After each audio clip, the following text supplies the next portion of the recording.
నంద్యాలలో ఘనంగా మహాత్మా జ్యోతిరావు పూలే 199వ జయంతి నిర్వహించారు.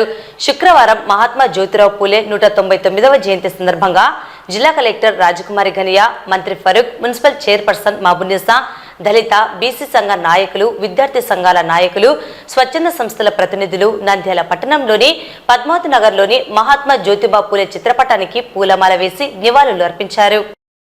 ఈ రోజు జ్యోతిబా పూలే వారి జయంతోత్సవంని మనం జరుపుకుంటున్నాం.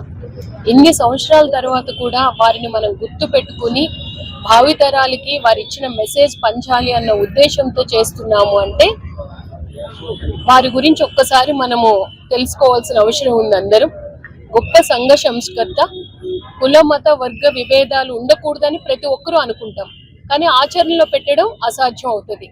కానీ అది సాధ్యం చేసిన వ్యక్తి జ్యోతిబా పూలే వారు.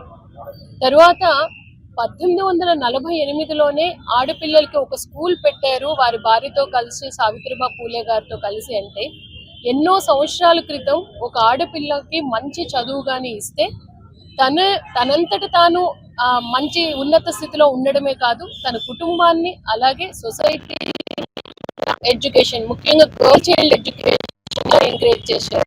వారి పబ్లికేషన్స్ చాలా ఎక్కువ ఉన్నాయి. సో స్కూల్లో, కాలేజెస్ లో వాళ్ళందరూ కూడా ఆ బుక్స్ ని చదివితే మరిన్ని విషయాలు వారికి తెలుసుకునే అవకాశం ఉంటుంది. ఈ రోజు మనము ఇక్కడ పూలదండతో వారికి నివాళులు అర్పించాము. ఈ కార్యక్రమానికి విచ్చేసిన ప్రతి ఒక్కరికి కూడా నేను పేరు పేరున ధన్యవాదాలు తెలియజేస్తూ ఉన్నాను. ముందుగా ఇక్కడికి విచ్చేసినటువంటి నాయకులకు, నంద్యాల ప్రజలకు అందరికీ జ్యోతిరావు గారి పూలే జయంతి శుభాకాంక్షలు తెలియజేసుకుంటున్నాం.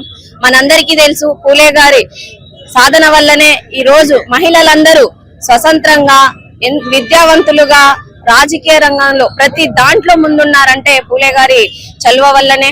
ఎందుకనంటే ఆ రోజు మహిళలకు విద్యతో పాటు అన్ని వసతులు ఉండాలని మొట్టమొదటిగా మహిళల కోసం విద్యా వ్యవస్థలను ఏర్పాటు చేసిన మహనీయులు పూలే గారు.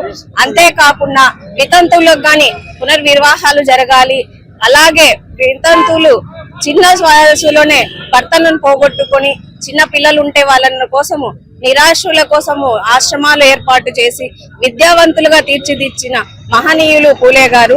వారిని ఆశయాలకు అనుగుణంగా ప్రతి ఒక్కరం కృషి చేస్తూ, మహిళలను గౌరవిస్తూ, మహిళా సమాజంలో మనమంతా కృషి చేయాలని మీ అందరినీ కోరుకుంటూ మరొకసారి పూలే గారి జయంతి శుభాకాంక్షలు తెలియజేసుకుంటున్నాను.